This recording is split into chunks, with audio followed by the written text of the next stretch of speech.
So now, when you're playing a lot in one scale like that, over that one chord for a long period of time, it what you could it can get a bit bland if you just use the major scale. Okay, there's not a lot of spice in there. So what we can do is we can start to add some chromaticism, and that's what these techniques of embellishing the chord tones is all about. So essentially, we're targeting chord tones, but we're using chromatic embellishments. So I want to start with this one that says chromatic approach notes. Chromatic approach notes. Okay.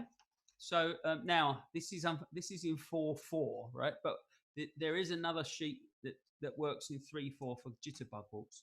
So what we've got is essentially um, we've got some different patterns here to practice, and this could go on forever. There's loads of variations you can do on this. So I'm thinking I'm in E flat, I'm in concert, so you should have all your transpositions for that, right? So in E flat, all I'm now thinking about is the triad. Okay, I'm not even thinking about the seventh of the chord. I'm just thinking triad.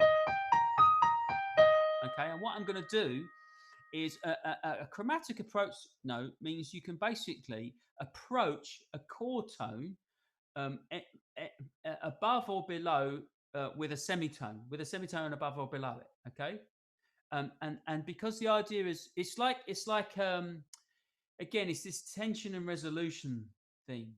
So it's like you're hitting what sounds like a wrong note, but then you're resolving it very quickly onto a strong chord tone.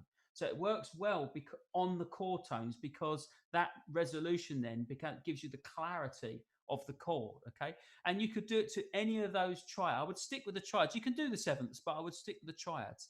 So if we look at this very first exercise, what we're doing is I've written an A underneath, and that's my approach note.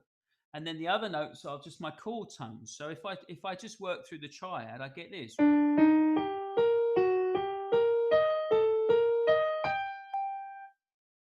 It's not even, I wouldn't even call that jazz. It's like a fairly standard sort of thing, isn't it? You hear that a lot. So all I'm doing is I'm playing a triad, but I'm putting a semitone in front of the first note.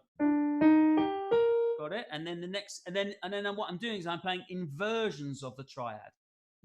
So becomes, and then becomes. So when you put it together, yeah, it gives you a nice little kind of line, right? And what you're doing is you're just getting a little bit of that chromatic spice in there, and that just gives it a little more sort of flavor. Yeah.